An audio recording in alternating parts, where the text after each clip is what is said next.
ជំរាបសួរបងប្អូនទាំងអស់គ្នាថ្ងៃនេះនាងខ្ញុំសូមបង្ហាញពីរបៀបខត្រីឲ្យមានរសជាតិឆ្ងាញ់មិនឆ្អាបចាហើយមួយវិញទៀតបងប្អូនខ្លះគិតថាខត្រីអ្នកណាគេក៏ចេះខដែរហើយអ្នកណាគេក៏ខឆ្ងាញ់ដែរអូខេចាចំពោះរបៀបខនាងខ្ញុំគិតថាបងប្អូនហើយនឹងនាងខ្ញុំគឺមានទិញនិចផ្សេងគ្នាឥឡូវនេះនាងខ្ញុំនឹងបង្ហាញពីរបៀបខត្រីរបស់នាងខ្ញុំទៅកាន់បងប្អូនទាំងអស់គ្នា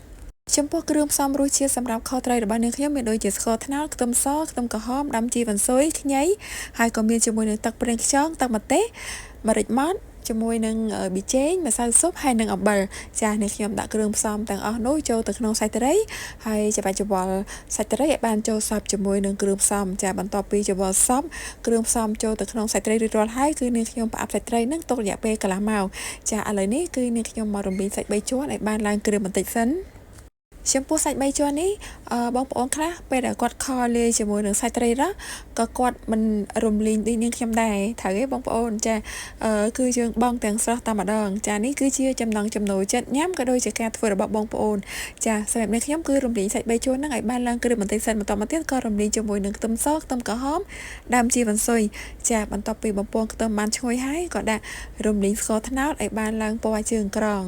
ចាហើយចំពោះខបងប្អូនពេលដែលរំលីងស្ករត្នោតបែបនេះគឺឈ្ងុយខ្លាំងមែនតើចាបន្ទាប់ពីរំលីងស្ករត្នោតហើយគឺ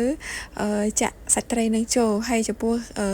ការចាក់សាច់ត្រីចូលទៅរួចរាល់ហើយគឺអត់មានបន្ថែមអ្វីអីទៀតទេបងប្អូនពីព្រោះអីគ្រឿងផ្សំរសជាតិហ្នឹងគឺនាងខ្ញុំបានប្រឡាក់ចូលទៅជាមួយនឹងសាច់ត្រីហើយចាបន្ទាប់ពីបានដាក់សាច់ត្រីរួចរាល់ហើយក៏ចាក់ទឹកសចូលចាដាក់សាច់ត្រីចូលហើយក៏បន្ថែមជាមួយនឹងសាច់3ជាន់ដែលនាងខ្ញុំបានរំលីងហ្នឹងហើយជាមួយនឹងស្បែកជ្រូកចូលទៅបន្ទាប់ពីបានដាក់សាច់ចូលទៅជុំគ្នាហើយគឺនាងខ្ញុំធ្វើការរំងាស់បន្តិចហើយចំពោះការរំងាស់នេះផងដែរគឺនាងខ្ញុំប្រើភ្លើងតែបន្តិចទេចាគឺអត់បខំភ្លើងទេចាបន្ទាប់ពីរំងាស់បានមកសន្ធុះហើយក៏នាងខ្ញុំចាក់ពេញប៉ោះចូលចាខរបៀបនាងខ្ញុំនេះបងប្អូនទឹកខឡើងខាប់តែម្ដងហើយបើសិនជាយើងឆ្អិនណាចាពេលឆ្អិនយើងយកមកញ៉ាំជាមួយបបរសអីក៏ឆ្ងាញ់ដែរចាទឹកឡើងខាប់ឡើងខ្ទិះតែម្ដងចាឥឡូវនេះខត្រីរបស់នាងខ្ញុំគឺបានឆ្អិនហើយជាចុងក្រោយក៏នាងខ្ញុំបន្ថែមជាមួយនឹងសំណុកខ្លាញ់បងប្អូនធ្លាប់អត់ខត្រីលាយជាមួយនឹងសំណុកខ្លាញ់ឆ្ងាញ់ណាស់បងប្អូនដែរឆ្ងាញ់ណាស់ចាពេលដែលយើងទៅពីចំជាមួយនឹងសំណុកខ្លាញ់គឺវ៉ាវជាតិមែនតើឥឡូវនេះគឺនាងខ្ញុំរៀបចំដួសខដាក់ចូលទៅក្នុងចានគ្រាន់តែថាដួសថៃខឡើងមកបងប្អូន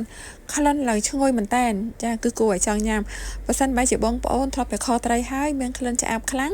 ចាមិនចង់ឲ្យគួរទទួលទាននោះទេចាបងប្អូនអាចសាកល្បងធ្វើតាមនាងខ្ញុំបានគឺសូមធានារសជាតិឆ្ងាញ់មិនឆ្អាបទេ